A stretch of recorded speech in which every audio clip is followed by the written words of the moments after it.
नमस्कार दोस्तों। आज 21 अक्टूबर है और आज की बड़ी खबर ये है कि देश कोरोना की जंग जीत रहा है। हालांकि पीएम मोदी ने देश से कहा है कि वैक्सीन आने तक कोरोना से जंग जारी रहेगी। तो हाथरस कांड में एक बड़ा खुलासा हुआ है। जांच में पता चला है कि एक आरोपी तो नाबालिग है। इसके साथ ही तेलंगाना और आंध्र प्रदेश पर आसमानी आफत का कहर अभी और परेशान करने वाला है, क्योंकि मौसम विभाग ने अलर्ट जारी किया है। इन खबरों के साथ ही आपको वो खबरें दिखाने वाले हैं जो आपके लिए बेहद जरूरी हैं। तो चलिए शुरुआत करते हैं।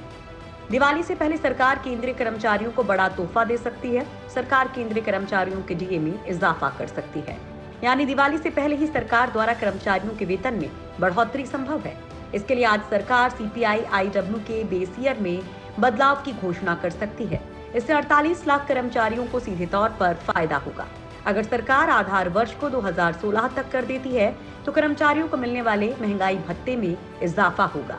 इस कदम से केंद्रीय कर्मचारियों के वेतन में सीधे तौर पर बढ़ोतरी होगी। पीएम नरेंद्र मोदी ने मंगलवार शाम को देशवासियों को संबोधित किया। पीएम नरेंद्र मोदी ने कहा कि याद रखिए, जब तक दवाई नहीं तब तक ढिलाई नहीं। 2 गज की दूरी, समय समय पर साबुन से हाथ धुलना और मास्क का ध्यान रखिए।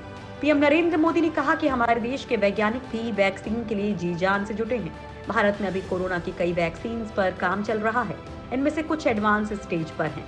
कोरोना की वैक्सीन जब भी आएगी वो जल्द से जल्द प्रत्येक भारतीय तक कैसे पहुंचे, इसके लिए भी सरकार की तैयारी जारी है। बिहार विधानसभा के लिए मतदान के अब कुछ ही दिन बचे हैं, लेकिन इस बीच लोक नीति CSDS ने ओपिनियन पोल किया है, जिसमें नीतीश कुमार की सरकार बनती दिख रही है। हालांकि उनकी लोकप्रियता चौपट नजर आ रही है। लोक नीति CSDS सर्वे ने एनडीए को 133 से 143 सीटें दी हैं, तो महागठबंधन को 88 से 98 सीटें दी हैं। वहीं एलजेपी को 2 से 6 सीटें और अन्य को 6 से 10 सीटें मिलने का अनुमान लगाया है। यानी सर्वे से तो लग रहा है कि बिहार में इस बार भी एनडीए की सरकार आ सकती है और सीएम नीतीश कुमार फिर से मुख्यमंत्री बनेंगे।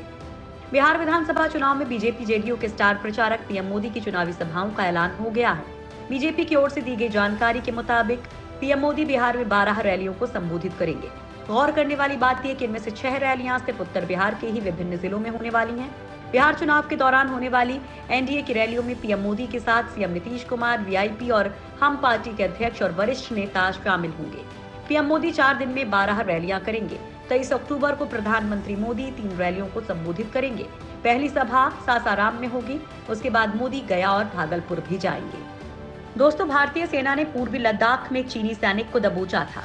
ये सिपाही है कॉर्पोरल वांग हा लॉन्ग, जिसने चीन को लेकर कई खुलासे किए हैं। लेकिन इस बीच चीन लगातार भारत के सामने इसे छोड़ने के लिए गिड़गिड़ा रहा है।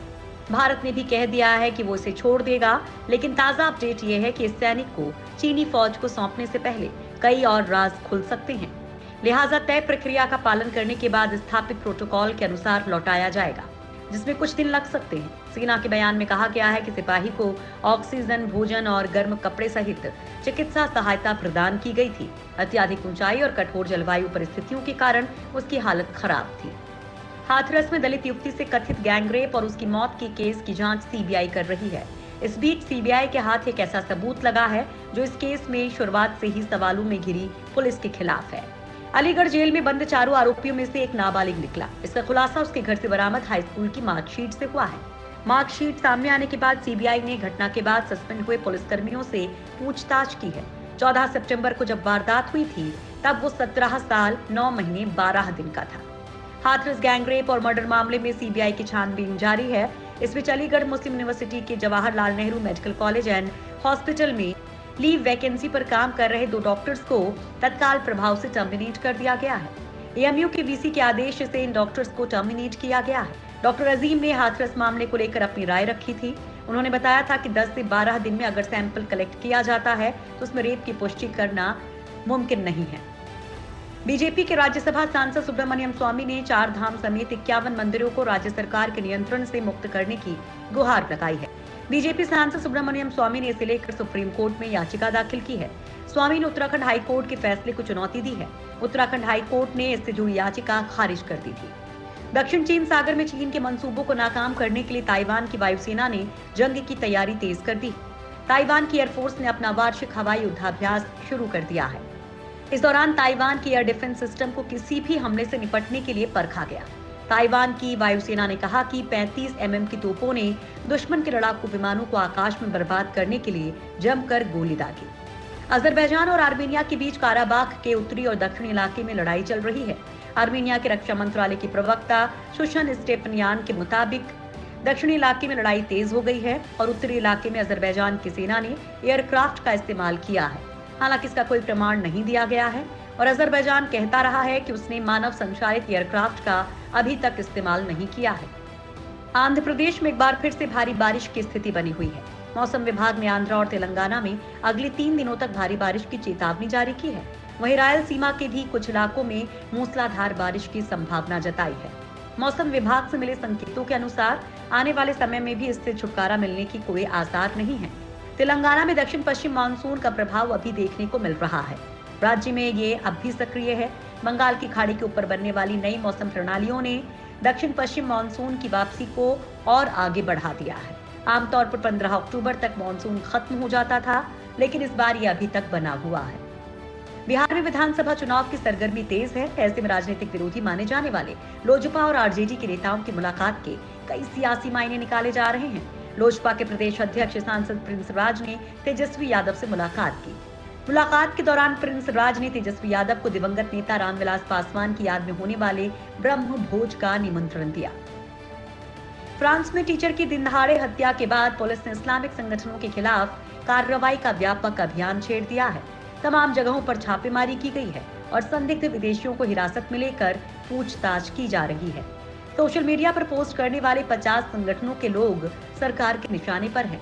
इनके ऑनलाइन पोस्ट से संबंधित 80 मामलों में जांच शुरू कर दी गई है। सूत्रों के अनुसार कट्टरपंथी विचारधारा के 213 विदेशी लोगों को वापस उनके देश भेजने की तैयारी हो रही है। चीन में कोरोना वायरस के बाद अब ब्रुसेलोसिस नाम का बैक्टीरिया संक्रमण का खतरा बढ़ा रहा है। चीन के कई नए राज्यों में इस बैक्टीरिया से संक्रमित लोगों की तादाद लगातार बढ़ रही है। चीनी अधिकारियों के मुताबिक इस बीमारी का पहला मामला पिछले साल जुलाई में एक बायोफार्मास्यूटिकल कंपनी में रिसाव के बाद सामने आया था।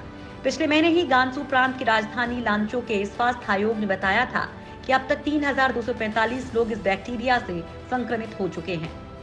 अमेरिकी राष्ट्रपति चुनाव के लिए प्रचार अभियान अब अंतिम चरण में है। इस बीच अमेरिका के राष्ट्रपति डोनाल्ड ट्रंप ने राष्ट्रपति पद के लिए होने वाले चुनाव में विदेश नीति पर फाइल प्रेसिडेंशियल डिबेट की मांग की है।